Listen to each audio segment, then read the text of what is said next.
emisión más de Tertulia Digital. Mi nombre es Clarisa Camargo. En esta ocasión estoy muy contenta de saludar a un amigo que tiene ya casi poco más de un año de habernos conocido. Me refiero al rockstar de las letras mexicanas, Iván Uriel, Medellín. Muchísimas gracias por compartir tu tiempo en esta tarde ya de día. Bueno, él es un escritor multifacético, debemos de decir, porque ha trabajado en políticas culturales, ha trabajado también en narrativa, en poesía, es de formación politicólogo, pero además ha trabajado como documentalista y ya tiene bastante tiempo en esta generación y desde muy pequeño se inició haciendo textos en formato que se llevó a radionovela y esto también lo ha llevado a una experiencia de documentalista. Muchísimas gracias por estar con nosotros, Iván. Bueno, me gustaría primero que nada pues preguntarte cómo es que inicias esta formación y cómo es que te comienzas a perfilar hacia este mundo de las letras. Bueno, primero que todo, muchas gracias, Clarisa. Un gusto verte de nuevamente a través de este medio y saludarles a todos, por supuesto, a toda Regeneración.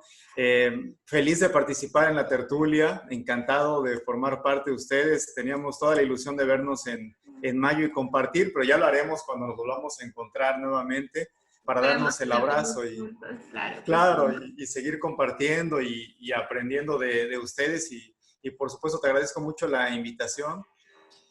Y bueno, pues compartiendo las letras que nos unen, ¿no? La pasión por el arte y también por la reflexión social, que para mí es muy importante. Y yo comienzo a escribir a los 9 años en Veracruz. Yo nací en Jalapa. Y en Veracruz, en la primaria, tuvimos un concurso de letras en donde nos invitaban a escribir. Y en ese momento yo tenía 2 temas alrededor de mi infancia que eran muy importantes. Uno era la migración y el otro era pues ver el entorno social que se vivía, y decidí escribir sobre historias que compaginaran las vivencias que yo tenía como niño con el tema migrante desde entonces. Pero fue exactamente a los 9 años y fueron pequeñas historias que después se llevaron a Radio Universidad Veracruzana y ahí comenzaron, en el programa de La Revista se llamaba, y ahí pasaban las caricaturas hechas serie, ¿no? Y justamente cuando comienzas a trabajar con este perfil, también vas tomando algunas influencias, bueno, dentro del área de documental, parece ser. Tengo por ahí algún dato sobre el calendario cósmico, que parece ser tu primera ópera prima. ¿Nos puedes platicar cómo surgió este proyecto? Sí, bueno, Clarisa, eso es un recuerdo muy, muy interesante. Bueno, primero que todo quiero decirles que tengo un gran cariño por Oaxaca, aprovechando. Tengo muchos amigos en Oaxaca y en Oaxaca de León especialmente. Tengo mucho cariño por Oaxaca, así que sí, me siento cercano en este momento, ¿no? Con todo el cariño. Ya nos veremos, como digo, nos veremos pronto. Bueno, realmente Calendario Cósmico fue una primera apuesta que hicimos por presentar algo visual. Yo tenía 15 años cuando decidimos hacer esta exposición de un tema difícil como el libro de Carl Sagan, Los Dragones del Edén, y hacerlo entre ciencia ficción y documental para los compañeros. Y de alguna manera queríamos hacer algo distinto que se pudiera mostrar en diferentes foros, no solamente en la escuela, y así que reunimos a diferentes maestros que quisieron participar con nosotros y adaptamos el libro Los Dragones del Edén con imágenes superpuestas, filmadas también por nosotros, y en fin, fue una experiencia maravillosa que fue realmente mi primera exploración dentro del terreno documental y de guión. Entonces fue una gran experiencia. Yo tenía 15 años y justo fue en el momento en el que trabajaba en mi primer proyecto social que se llamó Al Ataque con la A, que era un proyecto de alfabetización en zonas de alta marginación en Veracruz, y trataba de compaginar eso con entender el calendario cósmico, ¿no? Que es algo de ciencia ficción, de alguna forma, de astronomía, pero para mí fue muy importante el tener un medio para poder expresar los sentimientos o los conocimientos que aprendíamos a través de lo visual. Y a partir de ese momento decidí que tanto la literatura como las artes visuales iban a acompañarme para expresar lo que yo quería en ese momento decir o saber, conocer, ¿no? y que te ha acompañado a lo largo de tu vida, de tal manera que formas una industria cinematográfica con tu familia, con tus allegados, que es Filmmaking Movie. ¿Me puedes hablar de este proyecto? Sí, mira, Filmmakers Movie nació justo cuando nos encontrábamos en la realización de un cortometraje que se llamó Redención y nos encontramos diferentes, elevados ya muchos años después del calendario cósmico. Realmente habíamos hecho juntos un documental, Tus ciertos derechos, para la Comisión de Derechos Humanos de la Ciudad de México, y Tus ciertos derechos, dirigido por Andrés Palma, director chileno, abordaba la expresión de diferentes organizaciones en torno a los derechos humanos, filmado en la Ciudad de México, en el Zócalo. Y después quisimos encontrar un foro para compartir este documental y también diferentes documentales y películas de realizadores latinoamericanos que encontraran un espacio para poder mostrar su obra y escribir también artículos. Entonces teníamos esa película, al igual que Cassette, dirigida por Andrés. Fueron las primeras formas de poder expresar estas sensaciones a través de Filmmakers Movie, que ahora dirige Perla Atanasio. Y justo en ese momento, con los años, llegaron los proyectos propios también de trabajo social, como Día de Descanso, que es un documental que aborda el trabajo y la lucha de mujeres trabajadoras del hogar por sus derechos humanos y laborales, y que justo hace una semana estaba yo muy contento porque platicaba con ellas que por fin el convenio 189 se aprobó y se reconoció en la Organización Internacional del Trabajo por parte de México. Y eso fue muy importante para quienes participamos en ese documental que aborda la lucha de las mujeres trabajadoras del hogar. Así que ha sido uno de los momentos más felices de mi quehacer visual, ha sido Día de Descanso. Que fue justamente llevado a puesta con Marcelina Bautista, ¿no es así? Así es, sí. Hablando de Oaxaca y de figuras oaxaqueñas, pues sí, con Marcelina, que con ella tuve una relación cercana por la novela El Surco, y después a través de la novela El Surco nos permitió conocernos y platicar sobre las formas en las que podíamos colaborar juntos. Yo había hecho un documental previo a ese que se llamó La Voz Humana, que es sobre el teatro mexicano, que protagoniza Karina Gidi, esta gran actriz jalapeña, veracruzana. Y entonces ese documental era sobre teatro y ahora era abordar un documental social que nos apasiona, ¿no? Y con Marcelina fue celebrar los 15 años de la organización en la que ella ha participado a través de ese documental, que ahora, bueno, está cumpliendo 20 años la organización. Pero fue una gran aventura filmarlo, realizarlo y después estrenarlo en el cine. Tuvimos el apoyo de diferentes instancias que lo llevaron al metro, se estuvo exhibiendo en el metro de la Ciudad de México y originalmente fue estrenado en Bogotá en el Festival de Derechos Humanos Internacional que organizan en Colombia. Fue una gran experiencia, de verdad, de gran corazón para mí. Y justamente hablando de cómo se va entretejiendo en tu vida esto de hacer proyectos sociales, sé que también tienes bastantes publicaciones donde has puesto en marcha ciertos proyectos de desarrollo e iniciativas urbanosociales, ¿no es así? ¿Cómo es que en tu formación comienzas a perfilar esto que justamente te lleva pues a recorrer distintas instancias dentro de los actores sociales?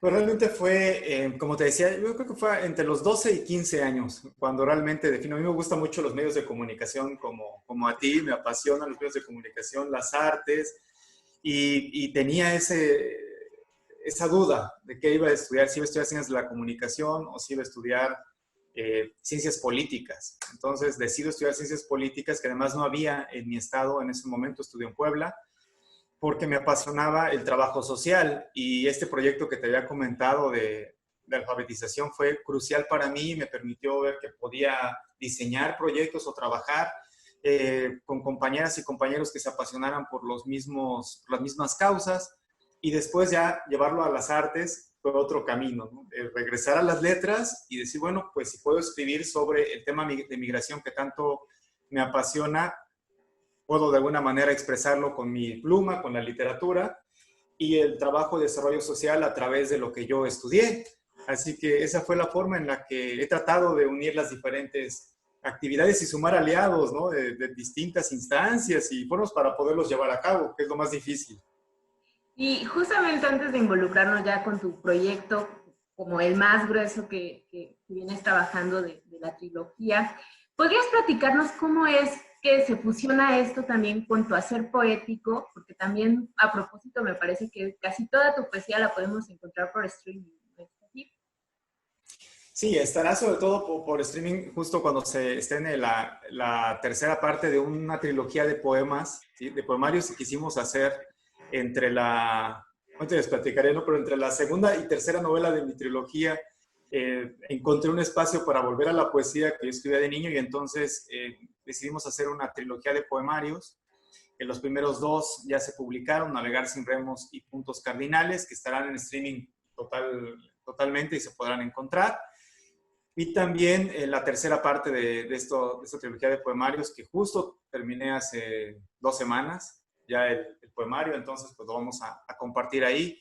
Y realmente el encontrar la poesía, tú que eres poeta, que nos conocimos en el Maratón Nacional de Lectura, cuando escuchaba tu poesía también, el de todas tus compañeras que estaban de Puebla y de Oaxaca compartiendo su obra maravillosa, realmente nace de la forma en la que tú puedes abrazar las letras y tratar de expresar lo que sientes y lo que te preocupa, lo que puedes hacer y lo que no puedes hacer a través del arte, ¿no? El arte es la expresión más profunda de nuestro ser humano, de nuestra sensibilidad, y de alguna manera encontrarla en las artes visuales o en la literatura es un escape de lo que podemos hacer también en la parte académica o en la parte ya activa. Para mí todas están activas, ¿no? Me decían, oye, pero ¿tú crees que la literatura te permite hacer muchas cosas o haces más diseñando un proyecto? Y yo creo que todo es un motor y todo construye. Por eso me apasionan las tres áreas. Me encanta ver a personas tan apasionadas como tú porque le dan un sentido de vitalidad a hacer realmente búsquedas que nos trascienden. Bueno, ahora sí vamos a la parte más rica y nutritiva de tu hacer, que no digo que no todo lo demás sea como muy importante, pero que también fue propulsado desde hace muchos años. Platícanos cómo surge esta trilogía que se titula Apología del Encuentro y cómo se va desprendiendo desde que eras ya muy jovencito.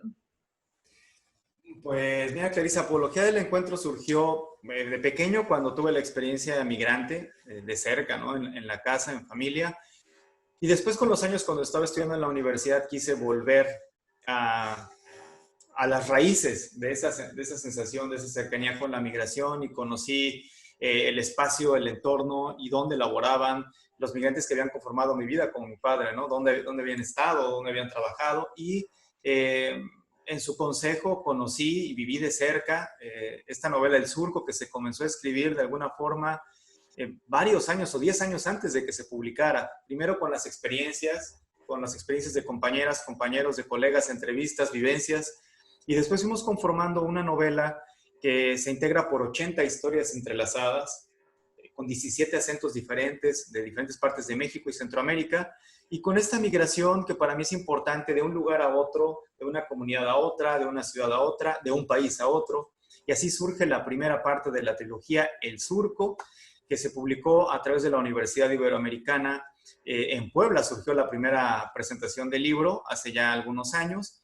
Y bueno, como te decía, nos tardamos 5 años en escribirla. Después, en ese proceso de 5 años, cuando llevaba como 4 años escribiendo las historias, tuve una plática muy profunda en el 2007, de hecho, con el maestro Sergio Pitol en Jalapa, quien me orientó y me guió, me aconsejó que fuera una novela y no historias separadas. Y así es como se conformó la primera parte de esta trilogía, El Surco, que después continuó con la edición de El Ítamo y finalmente con El Muro. Y ahí te les platicaré de las tres. ¿Nos podrías contar también un poco cómo fue esta entrada con el pie derecho a la literatura latinoamericana? Porque además de ahora ya fallecido Sergio Pitol, también te topaste con Elena Poniatowska en el camino que le dio así la bienvenida a tu novela. ¿Puedes hablarnos un poquito de ello?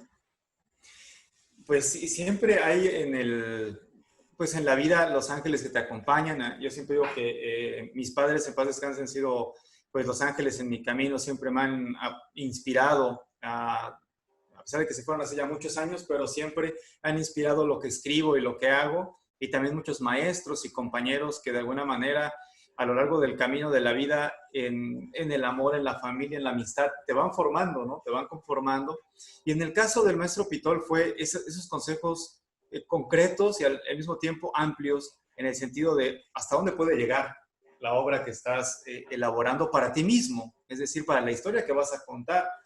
Y en el caso de Elena Poniatowska, le agradezco muchísimo, ¿no? El regalo que para mí significó que haya presentado mi primera novela, porque fue muy importante después de tantos años de lucha del surco, primero para escribirla y después para que se publicara. El hecho de tener esa oportunidad para mí fue muy importante, como también de grandes luchadores sociales que me han apoyado en este camino. Mencionabas a Marcelina Bautista, pero también a Shelly Ramírez, en su momento presentó las 3 novelas. Ha sido siempre el acompañarse de personas que de alguna manera creen en ti o confían en ti, pero también con quienes tú compartes estas ganas por hacer del arte una voz y que se escuche la voz de muchas personas que no pueden hacerla escuchar. Para mí, la migración siempre son números, cifras, datos, cantidades, pero poco nos sondábamos en la historia, en los nombres, en las personas, y por ello es que decidí que el surco iba a ser ese surco donde convergen todas las voces y convergen todas las historias que se pudieran compartir. Después, El Ítamo, una novela que surgió del dolor de todas las historias, fueron caminando hacia una sola historia, pero de ficción, que ya no estuviera situada en México, sino en el mundo, en un universo, en un espacio alterno, y así se configuró El Ítamo, este viaje hacia la planta que cura todo, que ha sido una novela que yo le tengo gran cariño y que me permitió acercarme a muchos jóvenes, a muchas y muchos jóvenes en diferentes países, y que actualmente estamos muy contentos porque se tradujo recientemente al italiano y se difundió en algunos sectores de Italia de manera gratuita, en digital. Y para mí fue importante reflexionar juntos sobre esa búsqueda que hacemos de ese ítamo que nos configura o que nos puede dar paz, que nos puede dar amor y plenitud, ¿no? Esperanza dentro de todo lo que estamos viviendo. ¿Podrías platicarnos un poco de cómo es que se colinda el proyecto del surco y se va a radionovela a nivel estatal en Jalapa? Sí, bueno, el surco, estaba yo en un evento fuera de México presentando la novela El Surco cuando tuve la conversación enorme con una persona que me apoyó mucho y que sin duda Arturo, productor de hecho de la serie, platicamos juntos largo rato, y él me dijo, quiero de nuevo acercarme a la radionovela y creo que El Surco puede ser una radionovela que nos permita generar este diálogo y esta comunicación con tantos y tantos compatriotas que están fuera de México.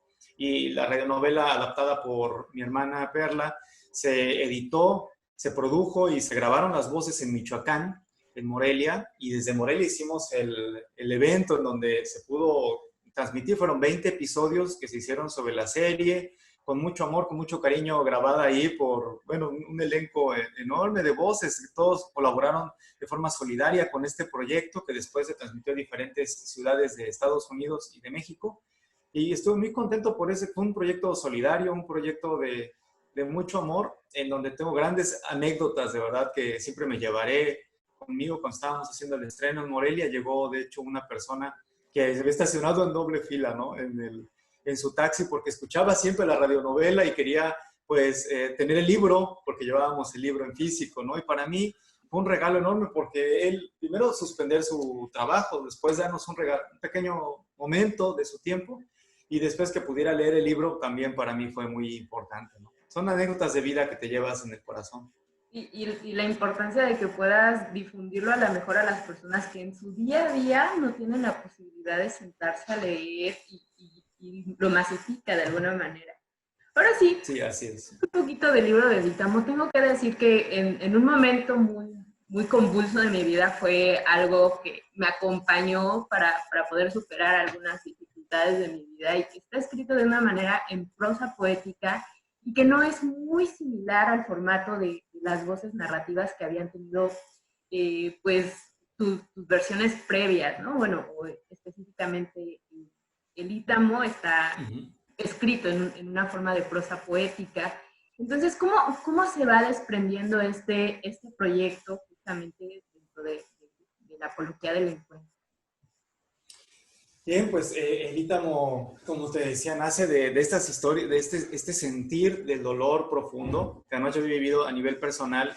Cuando estaba escribiendo El Surco, tuve una pérdida terrible, una tragedia fuerte familiar, y justo de ahí todo se fue hacia, ese dolor lo fui guardando hacia esta novela para que encontrara en sí misma la posibilidad de sanar muchos dolores y también de brindar esa esperanza. Y el Ítamo así se fue gestando hacia esa planta que cura todo, en donde el viaje peregrino, el viaje migrante, no encuentra el sentido al llegar a ese lugar realmente. No es ningún país, no es ningún lugar, no es un espacio, es una sensación, es un encuentro. Y de ahí el sentido de la trilogía, el encontrarnos con aquellas personas que no están con nosotros, que de alguna manera nos hemos separado, o que también aquellas personas que nos quieren, nos piensan o nos hacen sentir plenitud al habernos conocido, que eso es para mí lo más importante. Es una novela que aborda el duelo en sus diferentes etapas, ¿no? El duelo del amor, el duelo de la amistad, el duelo de la hermandad, el duelo fraterno y el duelo familiar. Y cuando estoy con los jóvenes me gusta mucho platicar con ellos porque ellos tienen ese sueño, ese anhelo, y también hay muchos sacrificios que están detrás, sacrificio de los padres, el suyo mismo, todo aquello que nosotros dejamos cuando buscamos un objetivo, en este caso un Ítamo. Y así fue como esa novela se fue consolidando para dar paso a la tercera entrega de la trilogía, que de igual forma tenía que hacer esta unidad entre las dos primeras. El Surco, como tú mencionas, es una novela testimonial escrita desde estos acentos con las historias entrelazadas. El Ítamo está escrita como en dramaturgia, a modo de prosa poética, más poesía. En la tercera tratamos de hacer una mezcla entre los dos estilos. Es más prosa poética aún así, que me gusta mucho, ¿no? Mezclarlo y unirlo de esta forma. Y así surge, aquí te lo enseño, mira, este es el muro, que es la tercera parte de la tercera entrega de la trilogía. Y El Muro es una novela que aborda la identidad, la búsqueda de identidad, la búsqueda de una autoafirmación, romper las barreras que nos impiden conocernos, que nos impiden vernos en la otra, en el otro, abrazar la otredad y abrazarnos de alguna manera, a pesar de provenir de distintas cosmovisiones, de distintas formas de ver el mundo, y tratar de encontrarnos en el amor, de encontrarnos en la búsqueda, en la esperanza.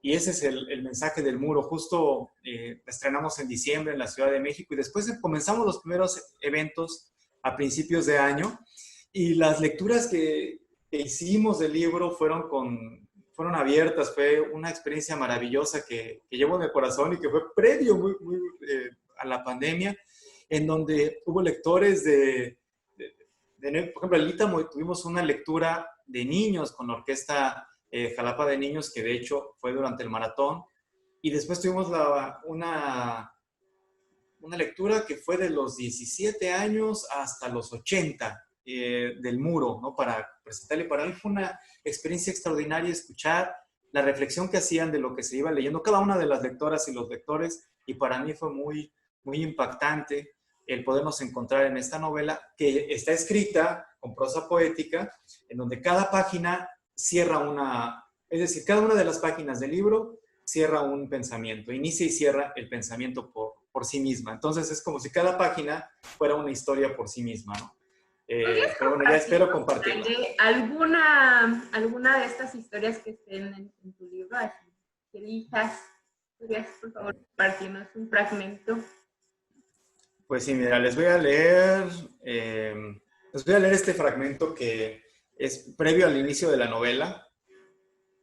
Con todo cariño para todas y todas en Oaxaca, con mucho, mucho cariño. Que no solo nos ven en Oaxaca. No, claro, obviamente, pero bueno, donde está la sede, ¿no? Y todos quienes nos ven en todas partes, que es lo maravilloso que ahora podemos vernos en todas partes del mundo a través de las diferentes redes y plataformas. Es increíble, es extraordinario, donde surge una señal y a partir de ahí, cómo brota como una semilla extraordinaria. Así que para todas y todos quienes nos ven en todas partes, gracias a Regeneración, estos párrafos de El Muro. Mía de mí la historia que ahora comparto. Nuestra es la promesa que nos convoca. Justo al momento que derribamos puentes y construimos muros, advertimos al tiempo el umbral que se avecina. En estos tiempos que la tierra tiembla, la lluvia ahoga y azota el viento, bien vale escucharnos en la voz de la natura y mirarnos en la otredad que nos confronta. Así, desde esa mirada que nos refleja, desde esa mirada que nos conforta, darnos cobijo, regazo y aliento, darnos en un mar de abrazos a cada momento. Esa es una parte del inicio de El Muro, con mucho cariño. Pues nos estamos quedando cortos de tiempo, Iván. Muchísimas gracias por habernos compartido esto. Me gustaría saber dónde podemos encontrar todas tus publicaciones, en qué redes podemos ver también tu trabajo de cortometrajes, de documentales y pues los nuevos proyectos que se avecinan. Sí, mira, bueno, pues yo estoy en Facebook como Iván Uriel, en Instagram también, que estoy reiniciando el Instagram porque realmente nunca lo he usado, entonces lo voy a experimentar. Pero bueno, en redes se encuentran tanto en YouTube como en Vimeo las películas La Voz Humana, Día de Descanso y también el programa Encuentros que tenemos con diferentes personalidades de las artes y colegas con quienes participamos y tenemos diferentes conversaciones. En Filmmakers Movie podemos encontrar textos de cine, también me encuentran ahí. En Pijama Surf también escribo sobre cine, la columna Decálogo, ahí me pueden encontrar. E igualmente en las distintas plataformas, frases y versos y demás que he escrito. Y en el caso de los libros, vienen ahí algunas, de forma online se pueden encontrar en diferentes librerías, pero en el caso de los poemas, que pronto vamos a hacer el estreno de streaming y abierto, para todos eso me ilusiona mucho. Y en el caso del muro, me imagino que estará a partir de agosto, septiembre, cuando ya haya mejorado un poco la situación en lo que cabe, poderla encontrar también de forma física y online. Y por lo pronto, bueno, pues enviarles un mensaje enorme de aliento, de esperanza, que se cuiden mucho, cuiden también a sus familias y que ya tendremos la oportunidad de vernos y darnos un abrazo en persona para quienes nos ven. Y muchas gracias, Clarisa, por todo, por la invitación y por permitirme compartir con todas y todos quienes nos ven a través de tu señal. Muchísimas gracias, esto ha sido muy enriquecedor. Hace mucho tiempo que no te veía y me ha encantado volver a verte, aunque sea por estos medios digitales donde nos tenemos que comunicar ahora, ¿no? Pues esperamos tenerte muy pronto aquí en la ciudad de Oaxaca, mientras pasan todos estos fenómenos en el marco social. Muchísimas gracias, Iván, por compartirnos estos instantes y saber más de tus publicaciones. ¿Sabes como para cuándo tienes fecha del estreno que se va a hacer en general de tu poesía? ¿Va a ser como en estas fechas que estamos todavía en pandemia? Pues sí, yo espero que podamos hacerlo aún en agosto. En el caso del muro tenemos diferentes actividades, todas online, con todos los proyectos que se tenían. Las presentaciones previstas las hemos hecho ahora a través de eventos que algunos han compartido en las redes a través de las diferentes plataformas, como en este caso que nos permite vernos, ¿no? Y también queremos, bueno, pues volver a los cortometrajes. De hecho, Apolo, mi hermano, había dirigido algunos cortometrajes del Ítamo que se siguen mostrando en diferentes canales, que los pueden también ver en YouTube, los dirigidos por Apolo Atanasio. Y en esta ocasión, en el caso de las poesías, espero que puedan estar en streaming o al menos en lectura para finales de agosto. Yo confío que a mediados de agosto, finales puede estar, al igual que el muro, que ya lo puedan solicitar y tener a la mano en agosto, que ojalá me gustaría mucho para leerlos juntos. Y a través de las redes que he mencionado, bueno, voy a tener diferentes eventos abiertos para compartir cada una de las novelas y lectura de poesías, que es lo que he estado haciendo en diferentes espacios. Pues muchísimas gracias, estamos finalizando. Te mando un abrazo virtual muy, muy grande, muy fuerte, con todo gracias. Mi aprecio. Y bueno, nos quedamos cortos de tiempo una vez más. Nos vemos hasta la próxima. Yo soy Clarisa Camargo y este fue Tertulia Digital. Hasta pronto.